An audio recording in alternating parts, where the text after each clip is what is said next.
Hey guys, it's Miss Clark. I'm doing the reading lesson for April 28th, 2020.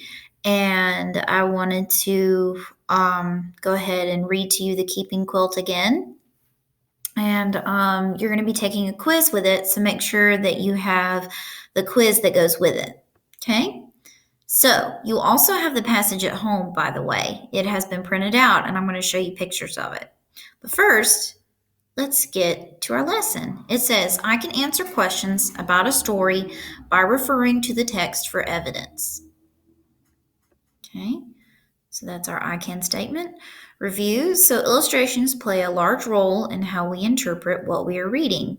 So pictures and illustrations, they create mood, they emphasize aspects of a character or make a character, more familiar, and you can see what they look like, and then show the setting.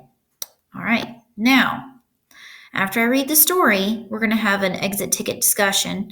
And it says, I want you to think about this. What was the purpose of the author only using color for certain parts of the illustrations? And how did this help the reader and contribute to the story? So we kind of talked about it yesterday, but that's okay. I'm going to read the story again. Okay, so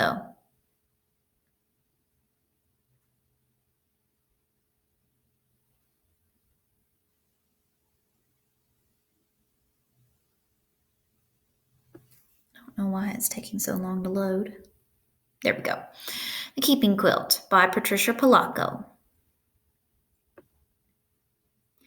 So when my great-grandma Anna came to America, she wore the same thick overcoat and big boots she had worn for farm work, but her family weren't dirt farmers anymore. In New York City, her father's work was hauling things on a wagon, and the rest of the family made artificial flowers all day. Artificial means fake. Everyone was in a hurry, and it was so crowded, not like in back home Russia. But at the same time, it was their home, and most of their neighbors were just like them. When Anna went to school, English sounded to her like pebbles dropping into shallow water. Shh, shh, shh. In 6 months, she was speaking English. Her parents almost never learned, so she spoke English for them too. The only things she had left of back home Russia were her dress and the babushka she liked to throw up in the air when she was dancing. Remember, babushka is a scarf. And her dress was getting too small. After her mother had sewn her a new one, she took her old dress and babushka. Then from a basket of old clothes, she took Uncle Vladimir's shirt, Aunt Havala's nightdress, and an apron of Aunt Natasha's. We will make a quilt to help us always remember home, Anna's mother said. It will be like having the family in back home Russia dance around us at night. And so it was. Anna's mother invited all the neighborhood ladies. They cut out animals and flowers from the scraps of clothing. Anna kept the needles threaded and handed them to the ladies as they needed them. The border of the quilt was made of Anna's babushka. On Friday nights, Anna's mother would say the prayers that started the Sabbath. The family ate challah and chicken soup. The quilt was the tablecloth. Anna grew up and fell in love with great-grandpa Sasha. To show he wanted to be her husband, he gave Anna a gold coin, a dried flower, and a piece of rock salt, all tied into a linen handkerchief. The gold was for wealth, the flower for love, and the salt so their lives would have flavor. She accepted the hanky. They were engaged. Under the wedding huppah, Anna and Sasha promised each other love and understanding. After the wedding, the men and women celebrated separately. When my grandma Carle was born, Anna wrapped her daughter in the quilt to welcome her warmly into the world. Carle was given a gift of gold, flour, salt, and bread. Gold, so she would never know poverty. A flour, so she would always know love. Salt, so her life would always have flavor. And bread, so that she would never know hunger. Carle learned to keep the Sabbath and to cook and clean and do washing. Married you'll be someday, Anna told Carle. And Again, the quilt became a wedding hubba, this time for Carly's wedding to Grandpa George. Men and women celebrated together, but they still did not dance together. In Carly's wedding bouquet was a gold coin, bread, and salt. Carly and George moved to a farm in Michigan, and great grandma Anna came to live with them. The quilt once again wrapped a new little girl, Mary Ellen. Mary Ellen called Anna Lady Grandma. She had grown very old and was sick a lot of the time. The quilt kept her legs warm. On Anna's 98th birthday, the cake was a kulish, a rice cake with raisins and candied fruit in it. When great grandma Anna died, prayers were said to lift her soul to heaven. My mother, Mary Ellen, was now grown up. When Mary Ellen left home, she took the quilt with her. When she became a bride, the quilt became her huppa. For the first time, friends who were not Jews came to the wedding. My mother wore a suit, but in her bouquet were gold, bread, and salt. The quilt welcomed me, Patricia, into the world, and it was the tablecloth for my first birthday party. At night, I would trace my fingers around the edges of each animal on the quilt before I went to sleep. I told my mother stories about the animals on the quilt. She told me whose sleeve had made the horse, whose apron had made the chicken, whose dress had made the flowers, and whose babushka went around the edge of the quilt. The quilt was a pretend cape when I was in the bull ring, or sometimes a tent in the steaming Amazon jungle. Most likely her imagination. At my wedding to Enzo Murillo, men and women danced together. In my bouquet were gold, bread, and salt, and a sprinkle of wine, so I would always know laughter.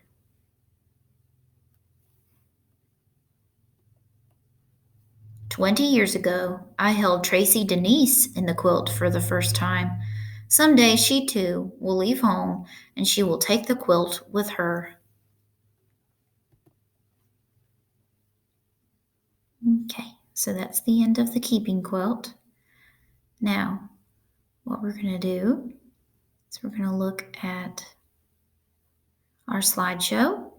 And our exit ticket again was what was the purpose of the author only using color for certain parts of the illustrations? And how did this help the reader and contribute to the story? Okay, so it says today you will be taking a quiz on the Keeping Quilt. Please find the story and quiz in your packet. This should be done independently and will be turned in for a grade. You're going to find your answers in the text and underline your evidence. Do not forget to do that. All right, so this is what the quiz looks like. It says the Keeping Quilt test, and it says 4-23, even though we're taking ours on the 28th, sorry. So even though it's the 28th, it's going to say 4-23 on it. Okay, so this is front and back. There are 10 questions. Take your time. And here is the passage. It says The Keeping Quilt on top by Patricia Polacco, and it says 422 and 423. But for us, it's going to be 427 and 428. Okay? All right, and then here is this, the last part. So what I'm going to do is I'm going to read the test out loud to you in this slideshow. Okay?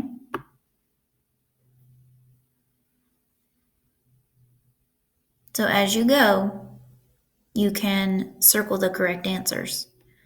So number 1, how do you think Anna's family feels when they first come to America? A, the family felt lost and out of place. B, the family felt crowded and hurried. C, the family felt comforted and hurried. Or D, all of the above. Circle the correct answer. Don't forget to look back in the text because you have the text in front of you and I've read the story 2 times. You have this video to watch also. Number 2, why does Anna's mother make the dress and babushka into a quilt? A, the dress is getting too small. B, the quilt will remind the family of home. C, the quilt will keep the family warm. Or D, all of the above.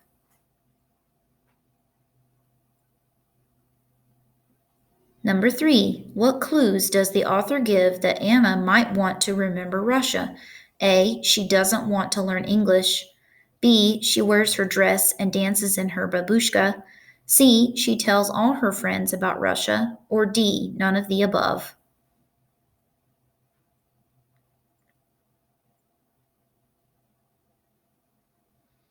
Four, why do you think Anna's mother chooses to make the quilt from scraps of old clothing? A, to bring back fond memories of Russian relatives. B, to help her stop being homesick for Russia. C, she doesn't like the fabric she finds in America. Or D, none of the above.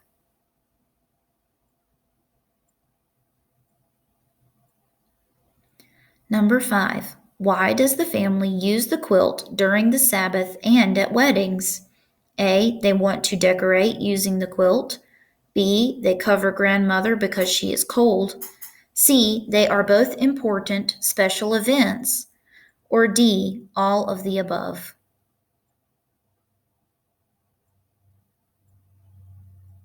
Number 6, why do you think the author includes details about Anna's wedding? A, to explain how the family follows traditional customs. B, to show how happy Anna is to be getting married. C, to show what a Russian wedding would be like. Or D, none of the above. Don't forget, you need to be circling your answers. Number 7, why do you think that each generation tells the story of the quilt to the next generation? A, so the next generation will know the quilt is special. B, to show the quilt's connection to their Russian relatives. C, to carry on a family tradition. Or D, all of the above.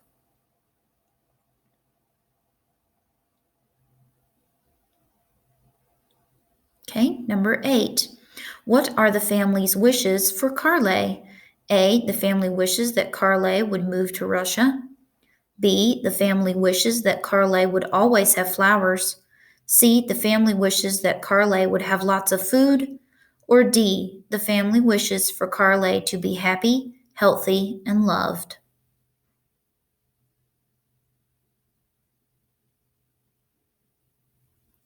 Number 9, which of the following supports the main idea that times are changing?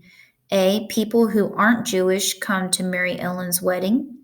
B, Mary Ellen uses the quilt as a huppah in her wedding. C, in her bouquet, Mary Ellen carries gold, salt, and flowers. Or D, none of the above.